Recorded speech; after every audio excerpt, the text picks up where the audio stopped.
আসসালামু আলাইকুম রহমতুল্লাহ। আজকে আপনাদেরকে দেখাতে চলেছি আখ থেকে কি করে রস বের করে আর ওই রস দিয়ে কি করে সুন্দরভাবে আপনি আমরা সবাই যে সমস্ত গুড় খাই এই গুড় কি করে তৈরি করে আজকে সে প্রসেসটা আমরা দেখতে চলেছি। চলুন সম্পূর্ণ ভিডিওটা দেখি।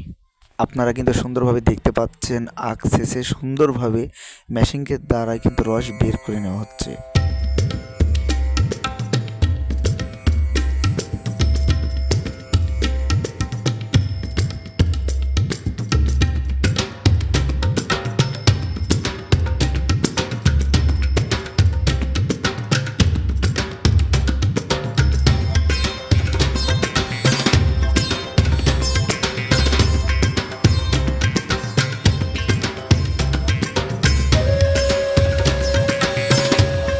আপনারা দেখতে পাচ্ছেন এটা কিন্তু এই রসগুলো কিন্তু অনেক সুন্দরভাবে তুলে ড্রামে ঢালা হচ্ছে, আর এই ড্রামে থেকে ছাকনা দিয়ে ছেঁকে এটা কিন্তু হচ্ছে তাওয়াতে দেওয়া হয়। আর তাওয়াতে দেওয়ার পরে উত্তপ্ত আগুন 1 থেকে 1.5 ঘন্টা আগুন দিয়ে জ্বালানোর পরে এটা কিন্তু গুড়ে পরিণত হয়।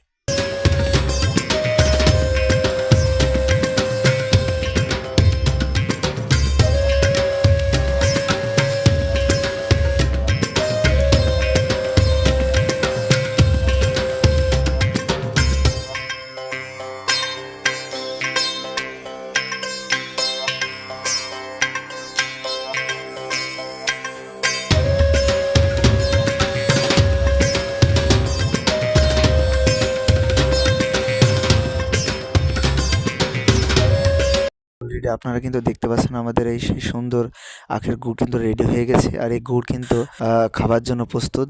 তো আজকের ভিডিও কিন্তু এ পর্যন্তই ছিল। সবাই ভালো থাকবেন, সুস্থ থাকবেন। আসসালামু আলাইকুম রহমতুল্লাহ।